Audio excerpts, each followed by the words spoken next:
মই খেতি বাতিতে লাগি আছোঁ, পঢ়া শুনা কৰিছোঁ, কৰিলেও মানে পঢ়া শুনাততো তেনেকুৱা নাই, মানে যিখিনি কৰিব লগা আছে সেইখিনি কৰিলোঁ, চাকৰি বাকৰি নাই। এতিয়া মই খেতি লাগি আছে, এবাৰ 2 বিঘামান কবি লগাইছোঁ, বন্ধাকবি লগাইছোঁ। এইটো বন্ধাকবি প্ৰথমত মই বীজটো আনিলোঁ খাৰপিটিয়াৰ পৰা, ভেৰাইটি হ'ল আপোনাৰ কোম্পানী হ'ল চিজিন্তা কোম্পানী, তাৰপিছত ভেৰাইটি হ'ল BC79। এইটো মই আনিলোঁ, আনি বীজটো শোধন কৰিলোঁ, মই বেবিষ্টিন দি পাউডাৰটো ফাংগিচাইড যিটো আছে সেইটো শোধন কৰিলোঁ, কৰি 24 ঘণ্টা ভিজাই থৈছিলোঁ পানীত, থৈ কিনেও অলপ বেবিষ্টিনেৰে সেইটো কৰি তাৰপিছত লগাইছোঁ। লগোৱাৰ পিছত 25 দিন পিছত আকৌ সেইটো মই ইয়াতে লগাইছোঁ। 1 বিঘাত কিমান বীজ লাগে? 1 বিঘাত মোটামুটি আপোনাৰ 7000 বীজ হ'লে হৈ যায় আৰু 7000 লাগে। আৰু কিমান গ্ৰাম হয়? 7000ত আপোনাৰ 60 গ্ৰাম হয়, আৰু 60 গ্ৰাম হয়। তো এনেকৈ আমি কৰিলোঁ খেতি।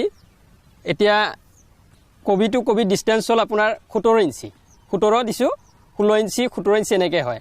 তো ইয়াতে যিটো কবি আছে, সাৰৰ কথা ক'লোঁ, মানে কি সাৰ গোবৰটো মই বেছিভাগ ইউজ কৰোঁ, গোবৰ দিছোঁ, আৰু মাত্ৰ ইউৰিয়া দিছোঁ 20 কেজি, বিঘা প্ৰতি 20 কেজিকৈ ইউৰিয়া দিছোঁ, ইউৰিয়াৰ লগত আৰু একো দিয়া নাই। ইয়াতে আমি দেখিছোঁ, ইয়াতে খেতিয়কে আমাৰ ইয়াতে মালচিং ব্যৱহাৰ কৰি ইয়াতে কেপচিকামৰ খেতি কৰিছে।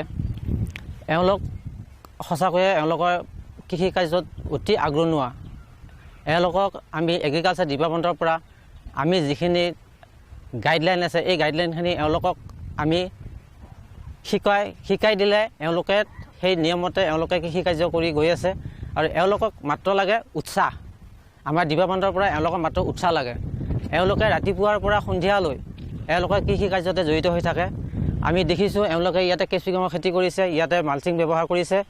এই মালচিংটো ব্যৱহাৰ কৰাৰ এওঁলোকে বহুত উপকাৰ পাইছে। ইয়াতে উপকাৰ পোৱাৰ কথা হ'ল, আমাৰ মালচিংটো ব্যৱহাৰ কৰাৰ উদ্দেশ্য হ'ল, মালচিংটো ব্যৱহাৰ কৰিলে ইয়াতে আমাৰ যিটো এতিয়া কেপচিকাম কৰিছে, কেপচিকামত ভেটি কৰি আপোনাৰ কেপচিকামটো লগাব লাগে।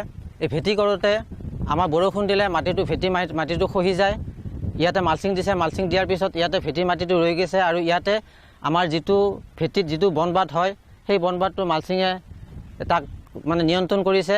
আৰু আমাৰ ইয়াতে অৰ্গেনিক ফাৰ্টিলাইজাৰ এওঁলোকে আজিকালি বহুল পৰিমাণত ব্যৱহাৰ কৰিব আৰম্ভ কৰিছে।